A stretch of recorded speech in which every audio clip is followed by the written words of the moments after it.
What's up, fam? This your boy Cut to the Chase TV. Be sure to hit that like and subscribe button and be sure to share this video. I got some news for you Negroes today. New details have emerged in Chicago's rapper Lil Durk murder for hire case after it was revealed that his trial date has been pushed back until October. And once the news hit the internet, two groups of people formed. It's those that celebrated and it's those that left devastated. Now, the people who don't know what the hell they're talking about, they celebrated this as a victory. I watched the videos, I talked to people in real life. They talking about the feds pushed the date back because they need more evidence. They scrambling right now. They ain't got nothing on Lil Durk. That's why they don't want to do the trial right now. But the people who actually read the paperwork, they are left devastated because the feds are saying we need to push this trial back because we got so much evidence on Lil Durk. We got so much stuff we got to dig through. We need time to present all this evidence against you. I'm going to read the article to you guys. We're going to look at some paperwork and I'm going to break it down and I'm going to tell you why Durk ain't never coming home. It is what it is. But let's go.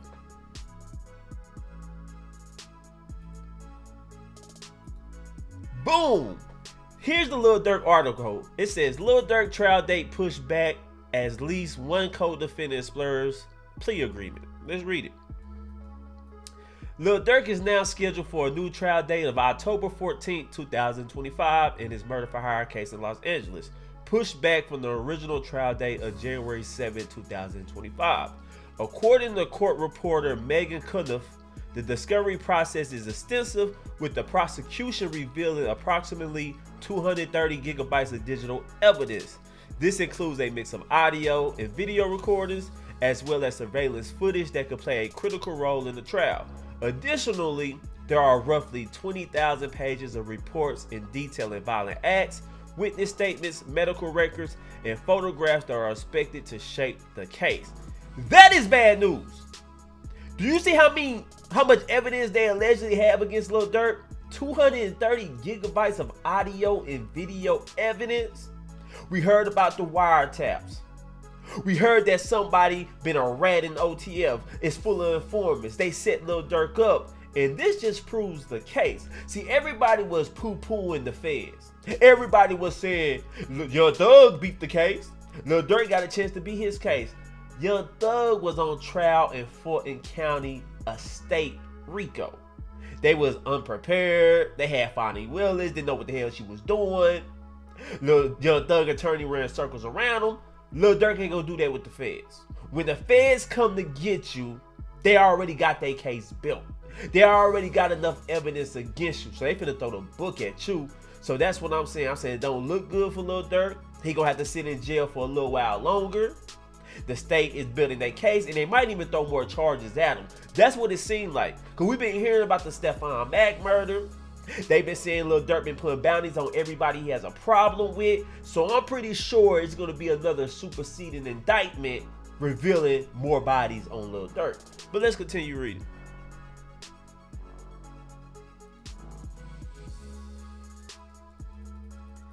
New developments suggest that at least one of Durk's co-defendants may be considering a plea deal.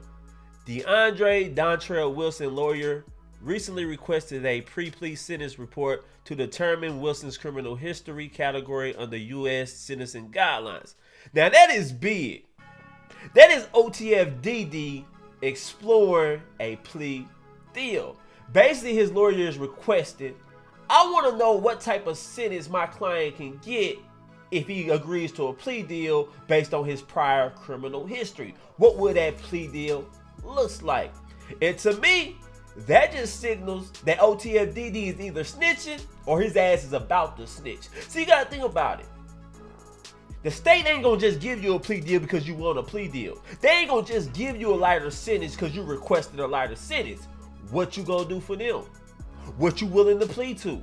Who are you willing to implicate? Because under my impression, if OTF gets a plea deal, he gonna have to admit to his role in this crime, and he might have to admit to OTF being a criminal organization. He also might have to implicate Lil Durk as well.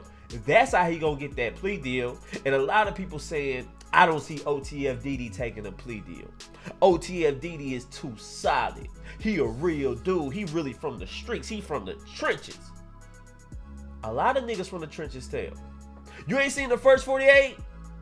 Everybody on the streets be scared of this dude. They be like, man, don't mess with Lil Peanut. He really about that life. He get into the interrogation room. He got his arms in his shirts. He rocking back and forth. He asking for a cigarette. He weeping. Before you know it, Lil Peanut is telling everything. Because I'm going to tell you this. A 30-year sentence sound a hell of a lot better than life without parole. See, with that 30-year sentence, you got something to look forward to. Okay, I do these 28 years. I come home to my girl, my kids. They'll be grown, but I come back home to them. When you got life without parole, that's the end. You have nothing to live for. You stop washing your ass in jail. You stop brushing your teeth. You know, you just basically rotting away. And nobody wants that they reality. And that's why OTF DD is saying, hey man, y'all got all this evidence against me. I read the discovery. Y'all said I'm responsible for this. I'm responsible for that. I'm trying to look at a plea deal. You see what I'm saying? He trying to do what Gunna did. Y'all remember Gunna was in court? Yes, ma'am. Yes, ma'am. Every time the judge asks him a question, his voice got light. Yes, ma'am. You get what I'm saying? That's gonna be OTF DD. Whether you guys like it or not. Whether you guys don't want to believe it, whether you guys in denial, he finna be on that stand, yes ma'am, his ass off. He finna show mannerisms. He finna talk like he got some sense. Oh, you finna see it all. Y'all gonna be shocked. Y'all gonna be surprised. Durk been rapping about this dude. Yeah, DD the threat. Yeah, DD really about that life. And we see how quick he is starting to fold. Because I'm gonna be honest with you guys. I was one of the people that expected DD not to take a plea deal. I expected DD not to fold. The person I was worried about was OTF Vonnie. That's what I was worried about, just to be honest with you guys. I'm judging the book by its cover. OTF Vonnie don't really look like he about that jail life. He look like an average Joe.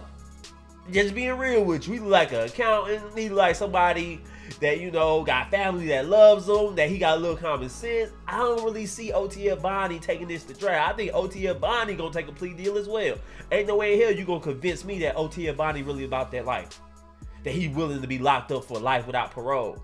I'm sorry, man. That's all I'm saying. But let's continue reading this, man. On December 27th, Judge Michael Fitzgerald ordered the preparation of the report, signaling potential movement toward a resolution for Wilson outside of a full trial. So it just shows that OTF DD ain't trying to go to trial. OTF DD is saying, look, if you say you got this evidence against me, forget a trial. I ain't finna waste y'all time. How can I cop out and get this plea deal? Now, I'm pretty sure OTF DD lawyer would try to get him a plea deal without him snitching, but I don't see the feds giving you a plea deal if you ain't giving them nothing in return. Make it make sense to me, OTF DD. Dontrell Wilson, you want a plea deal? Okay, we'll listen to it. But what you gonna give us? That's what the feds gonna tell him. Let's continue reading. Durk was taken into custody on October 17th near Miami International Airport. Authorities say he orchestrated a hit on rapper Quando Rondo in retaliation for King Von's murder. Sadly, Rondo's cousin Lil Pa was killed during that 2022 ambush. You hear that?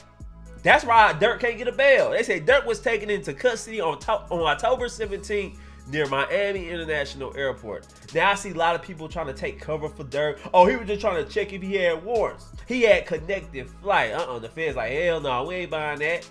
The moment your co-defendants get locked up, all of a sudden you hop your ass online, start booking flights. You were trying to get the hell out of Dodge. You were trying to buy some time. And that's probably what Durk was trying to do. I'm not saying he was trying to run. I'm not saying he was trying to be a fugitive from the United States. But it's reasonable to think that Lil Durk was booking flights because he was just trying to buy a little bit of time. All right, look, man. We all done panicked before. We all done been in that position. Our mind racing. He probably scared as hell because he know reality is finally setting in. And he thought it was a game. When you think about Lil Durk, he constantly taunted the feds. If you really listen to his music, he name dropped the feds a lot. He was basically on some Dan and a Boo Boo. And I thought he had his tracks covered. If you're going to taunt the feds, If you gonna keep name dropping them, if you gonna keep this in the dead, if you gonna keep rapping about murders that your guys allegedly really did, I thought you would have covered your tracks better than this. But it seems like Lil Durk was rapping about stuff that was really going on with his crew, and I just don't think that's smart. I know we say we want our rappers to be real. We want our rappers to really be from the streets, man. Y'all rappers better rap about real stuff. Lil Durk did exactly that, and you see where that got him. Now everybody calling him stupid. Now everybody saying, what the hell was you doing? You had multi-million-dollar estate. You had a multi-million-dollar record deal. You had a beautiful wife. You had beautiful kids. You could have took care of your mama, your brother kids. You was their only hope. And you threw it all away over King Von. You basically crashed out over another crash out. Let's be honest, man. It's sad that King Von died. It's sad that Quando Rondo homie Lil Tim put the fire to him. But can we be realistic about the whole situation? King Von thought he was Billy Badass. He thought he could do anything to anybody without repercussions, without consequences. So he thought he was just gonna go beat on Quando Rondo. You saw the way he was whooping up on him. Every time he hit Quando Rondo fell. Rolling on the ground. Quando Rondo didn't want none of that. He was skirming, trying to get away. Lil Tim had no choice but to hop out the Jeep. And when he did that, he put the fire to King Von, and Lil Durk just couldn't accept that. That really bothered Lil Durk. I think how much people was trolling on the internet. Everybody slide for Von. Everybody making documentaries about it. Everybody saying, Lil Durk, if you really about that life you rapping about, you really got to get some get back for King Von. And never mind the fans talking. Just imagine how his homies felt. I think Lil Durk was under pressure from his homies as well. Because they looking at Lil Durk as the leader. All right, you online. You shouting us out. You putting us in songs. You talking like you a mob boss. You saying you do this, you do that. Is you really going to get that get back for our homie? You been portraying yourself as a gangster. You been name dropping me. You been saying I'm a hitter. Okay, I'm the hitter. Let's go get his ass. That's what I think Lil Durk homies was saying to him. So a lot of people saying Lil Durk was stupid, but did Lil Durk really have a choice? Because if you're Lil Durk, can you really look your homies in the eye and say, man, nah, let's not get back for King Von. Let's not get back for my brother, man. Y'all just play it cool. I don't really think Lil Durk can do that. I don't really think his homies was going to accept that. They were going to think less of him. Because you got to understand, Lil Durk, you were multi-million dollars. You got a multi-million-dollar record deal. But everybody you signed, they ain't got that. They ain't got the luxury. They ain't got the talent. So they willing to crash out for that get back because they've been doing that their whole life. This is nothing new to them. But I just wish Lil Durk would have thought this whole thing through. Because when you look at the Quando Rondo hit, I don't think Lil Durk and his homie realized what they was doing. You jumping on an interstate. You jumping on a plane to go commit a murder, allegedly. That's Fed case right there. Y'all flying to different areas. Y'all purchasing weapons with the Glock switch on it. So yeah, man. You making the case bigger than what it is. Now, I'm not advocating somebody to put a hit on somebody, but if you really want to Quando Rondo, y'all couldn't wait it. Y'all couldn't wait till you go back to the South or go back to the West, the Midwest. That's all I'm saying. So I just wish Lil Durk would have thought this whole situation through. Because he is a talented rapper. And I think he was putting the light on Chicago. He was starting to change his life around. But sometimes it's just too late. I'm sorry for you. I tell women that all the time. Women be wilding down in their younger years. They be going from man to man. Then when they reach 35, they talk about they want a husband. I'm like, damn, what about all the stuff you was doing when you were 25, 23? You was double clutching. Now also, I want to be a wife now. I want to cook. It don't work like that. I'm a changed woman. Well, yeah, it's too late now. That's how I feel about Lil Durk when I see him talking about he changed. When I hear his father talking about he changed. Life don't always work like that. But let's see, is there any more else to read about? Let's see. No, that's it, man. That's it. So yeah, it's not looking good for Lil Durk. The way the feds talking, they got audio and video recordings, surveillance footage, witness statements. It's over with, man. I don't see why do people think Lil Durk has a chance of beating this case. Lil Durk might do what OTF is doing. He might explore a plea deal. He might try to cop to a lesser charge. Cause I'm Lil Durk. I'm not going to trial with this. If the feds got everything they say they got, let me cop out to a lesser charge. You get what I'm saying? And it also seems like the feds is trying to railroad them too. Because you got to think about it. Lil Durk got a record label, Only the Family. It's a well-known fact that some of his artists are gang members. It's a well-known fact that Lil Durk has grew up with them.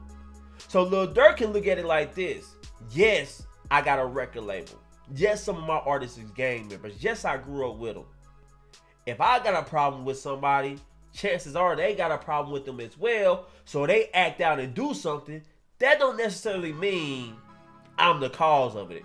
That don't necessarily mean I put the hit out. You get what I'm saying?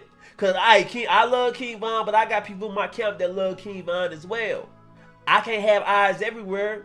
Yes, it's a possibility that somebody from my camp did something to Quando Rondo. But who's to say I ordered it? Who's to say they didn't keep me out the loop because they know how I get? Who's to say that? So that's the only defense Lil Durk really got. If you guys just want to look at it, you guys want to break it down, Lil Durk basically got to say, hey man, if y'all got any evidence that somebody close to me did that, and man, I ain't know what's going on, bro. Y'all seen that text message when I said, hey, don't book nothing in my name when y'all go to Cali? Because I know how these niggas get. These niggas is crazy as hell. These are loose cannons. So you dang right, when we go out of town, say, don't nobody book nothing close to me because I don't want my name to be associated with them. That's what Lil Durk got to do. Y'all can call it snitching. Y'all can call it dry snitching. Y'all can say throwing them under the bus. But Lil Durk has to distance himself from the crew. He got to make these niggas look like they was rolled. That's all I'm saying, man. But anyway, guys, that's my thought about the whole situation. I want to know how you guys feel about it. Leave a comment. Share this video. I love you guys. Peace.